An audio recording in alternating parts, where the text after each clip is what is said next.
They're connecting youth to a brighter future. Hello and thanks for joining us. I'm Laurel Hess and this is Comcast Newsmakers. Joining me now is the President and CEO of the Youth Connection, Dr. Grenae Dudley. Thank you so much for joining us. Thank you, Laurel, for having us here. Been around for a long time, working hard on the east side of the city of Detroit since 1998. Doing what exactly other than really helping our young people?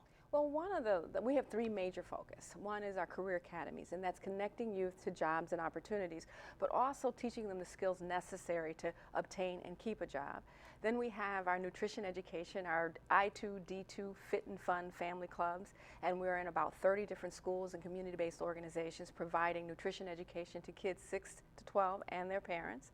And we have substance abuse prevention. That's a real concern for a lot of our high school kids, especially if they want to get and keep jobs. So we're trying to address those issues so that we can connect youth to a brighter future.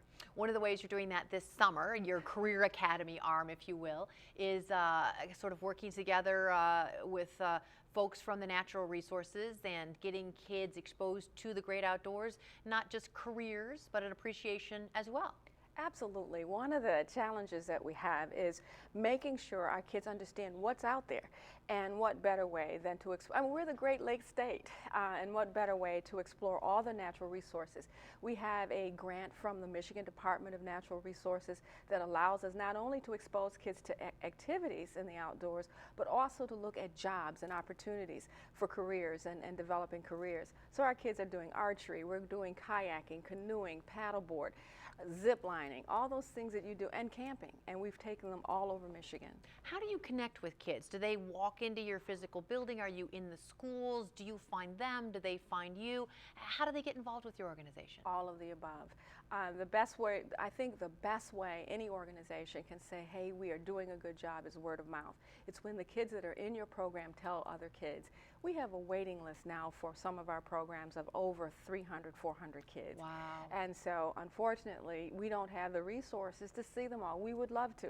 Don't tell my staff that, but we would love to be able to focus on and work with every single one of those kids. We're working now this summer with over 200 kids to make sure that we can give them that opportunity that they seek.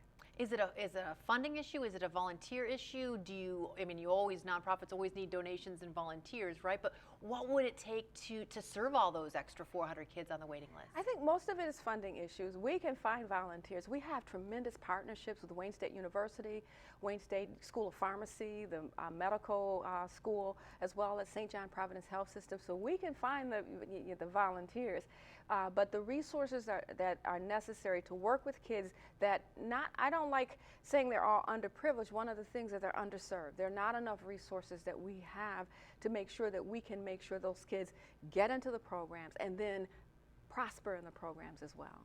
Are there certain age groups that you cater to in particular? Is it grade school, middle school, high school, all of the above? It depends on the program, all of the above. We're in middle schools now doing substance abuse prevention. We're in elementary schools, 6 to 12-year-olds doing our Fit and Fun family clubs. And so, and then what we try to do is that when that family touches us, we keep them.